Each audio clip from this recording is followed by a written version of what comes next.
Alright, it's a cloudy day. You can see the vent on the greenhouse is open. It's only about, 65 degrees out, but apparently it is warm enough in the greenhouse to merit the vents being open. I don't have the fan on it yet, so the fan's not going. You can tell I put the tie downs down around it because I was having some problems with the wind. Never really a problem with the side. That was just in case with some of the high winds we had. That's the side that gets the wind hitting it. The front, however, this Harbor Freight greenhouse had the doors, and the doors are really the weak point of this greenhouse. And they flew off once. So between the clips I've got on there and the couple of ratchet straps, that seems to hold them on. But yeah, we're going to replace that here soon with a sliding glass door. Well, let's go check out inside the greenhouse. Okay, we're in the greenhouse. You see, I still have some of the bubble wrap up. I had actually bubble wrapped all inside the greenhouse to lower the ceiling and less room to heat. And then I also had it over the top of the doors so that when I came in I didn't let all the heat out. It actually worked out pretty well. It really kept it nice and snug and warm in here for most of the winter.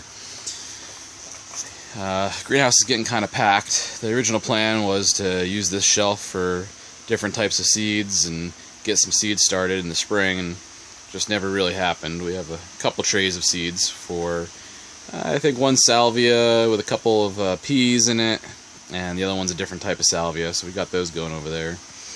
But you can see the greenhouse is just, you can never have one big enough, it seems. This one is pretty much full, with just enough of a path to walk around in. Most of the trees have come out of hibernation, if you will, dormancy.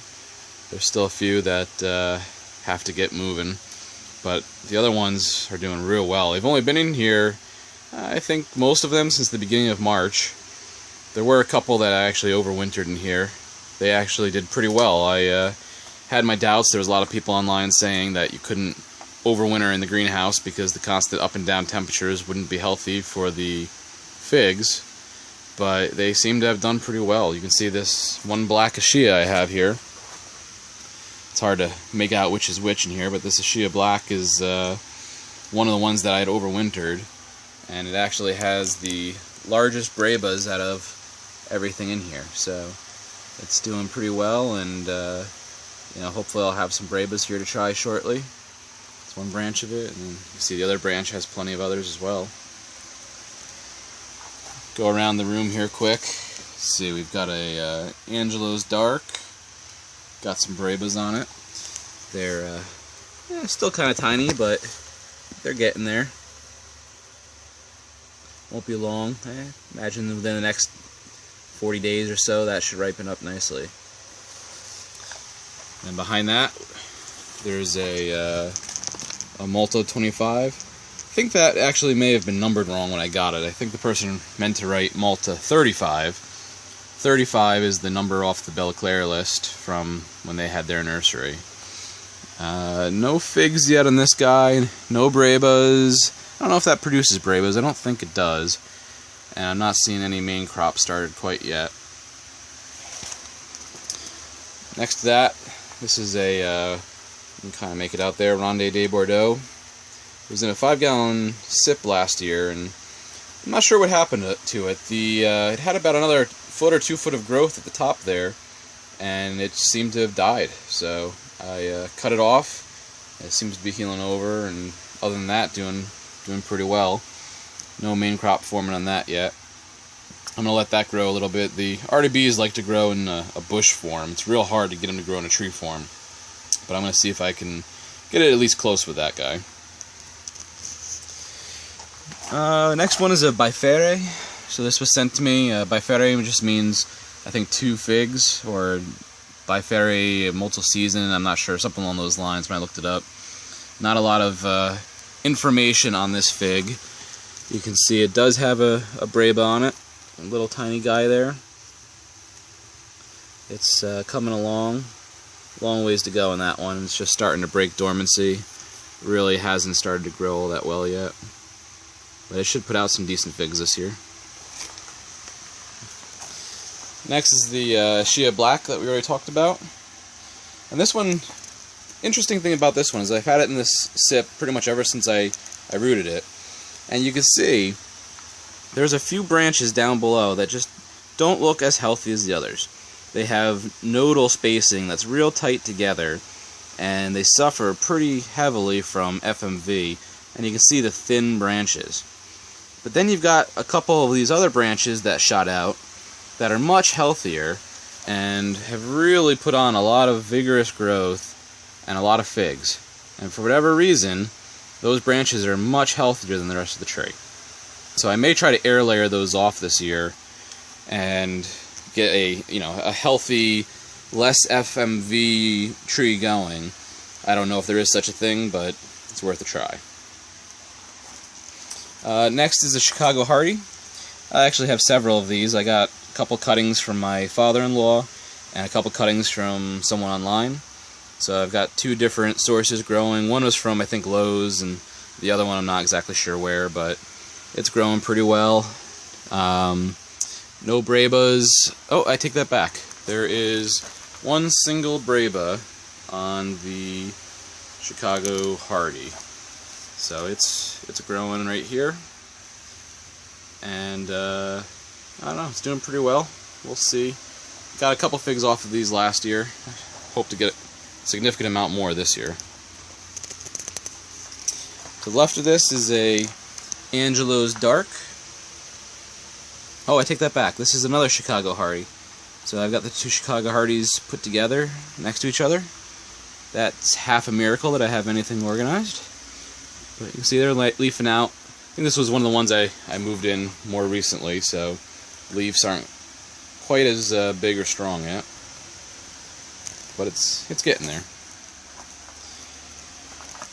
Alright, next we have another Bifere that's growing. And this guy's leafed out real well. And you can see there's a couple of Brabas hiding in there. I don't know, it's hard to see them.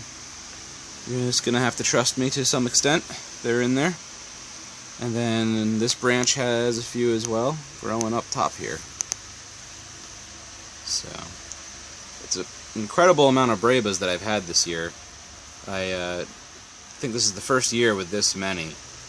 And they're really growing strong and really growing fast, so we should get to taste a few. I was torn as to whether I should delete or remove some of them off of the tree to let it focus on the main crop, but it seems to be doing pretty well, and it's still, I mean, look at the amount of growth I've had in just a couple weeks, so I haven't really seen a point in taking them off yet.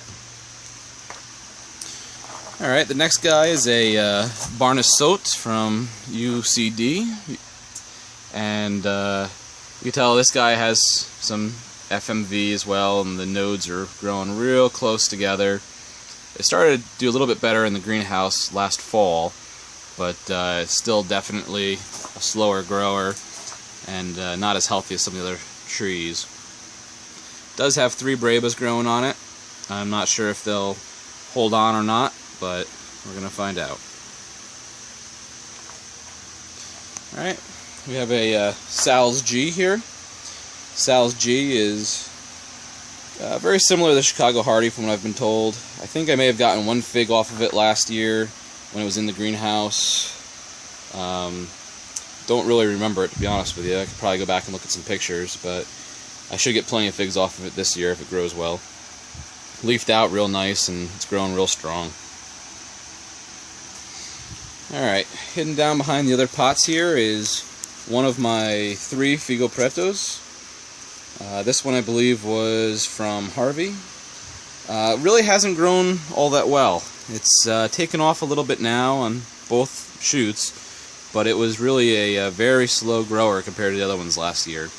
So hopefully this year is its year. It's got a good root base, and it'll hopefully take off. I don't believe there's any Brabas on this one, at least not that I can see. Okay, and right behind it we have another Braba, or another Figo Preto, and this one I actually have in a, I don't know, it's like a 30-gallon car wash barrel that I cut the top off of and then slid the top down inside of it, so it's a bit of a higher planter than I'm used to. I made it into a sip though, and boy, it's hard to see this one. That's a little bit better. So you can see this has a kind of a sideways branches coming out of both sides with one going straight up. I like the shape of it. I think I'm going to keep it going that way, where it goes out wide.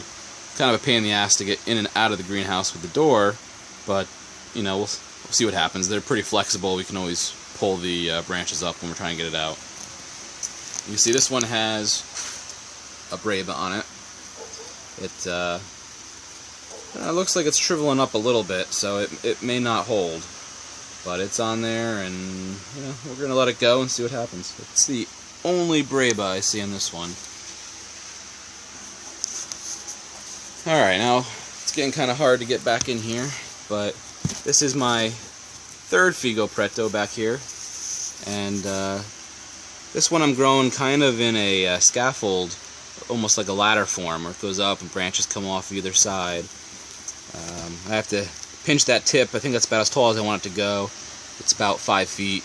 I want it to branch out to each side and keep going that way. I don't see any Brebas on that one. Nope, no Brebas in that guy. Alright, got one more Sal's G here. I believe it's Sal's G. Yep. And this was the last one that I pulled out of the garage to bring in the greenhouse. You can see it hasn't leafed out yet. It's actually been in here for about a week, so I'm actually surprised that it hasn't leafed out yet. It's definitely alive. You can see the green on it. It's just taking its sweet time on getting going. Now here is one of my unhealthiest trees. This is a Col de Dame Blanco, and it's alive. I've checked it a couple places, and you can see a little bit of a green tip starting to form right there. So it's getting ready to leaf out, but not a real healthy plant. I'm not sure if it doesn't like the 5-gallon sip, if it doesn't like the soil mixture. Not exactly sure, but really didn't grow very well last year. I have one other one from the same cutting. I just cut the cutting in half from UC Davis, and neither one grew very well. Other one grew a little bit better, but yeah, not real good growth in that. There's a quick look at the one of the thermometers that I keep in here. You can see it's about 80 degrees. It fluctuates. At night it gets down to about 55, 60, depending on the day. Today's cloudy and it's 80. Yesterday it was bright sun and 74 degrees, and it got up to about 105 degrees in here, so almost time to start putting the fan on. We have one more night, Wednesday night, that's supposed to be down into the 30s. Once that passes, I'll probably remove the heater, or remove one of the two heaters, so that I can hook the fan up. Alright, in the back, in the gray pot, that's a Adriatic JH. This was a small cutting, or a small rooted plant that I'd gotten last year, and I kept it in the greenhouse all year, and you can see it really took off. What I did notice about a lot of the trees in the greenhouse is they tend to grow much more vertical than they do bushy. And I don't know if that's due to lack of wind or what exactly causes that to happen, but they really do grow almost leggy, if you will. You can see this guy has a whole bunch of Brebas on the top. So that, you know, I don't know what they look like. I don't know that I've ever seen an Adriatic JH Breba. If they're anything like the main crop, they should be green outside with a nice red interior. Alright, one of my favorite trees, not because of the fruit, but because of the shape, is this guy right here. And this is a Brogiotto Nero, and I just like the shape of it. I've got the main stalk that goes straight up, and then down towards the bottom I've got those 4 other branches that branch off to it and makes a nice umbrella. I don't think I got any figs off of this last year. I think the one air layer I took in the back left corner there, I think it had 1 fig on it. So it'll be interesting to see what happens with it this year, and if we get any figs. If we don't get any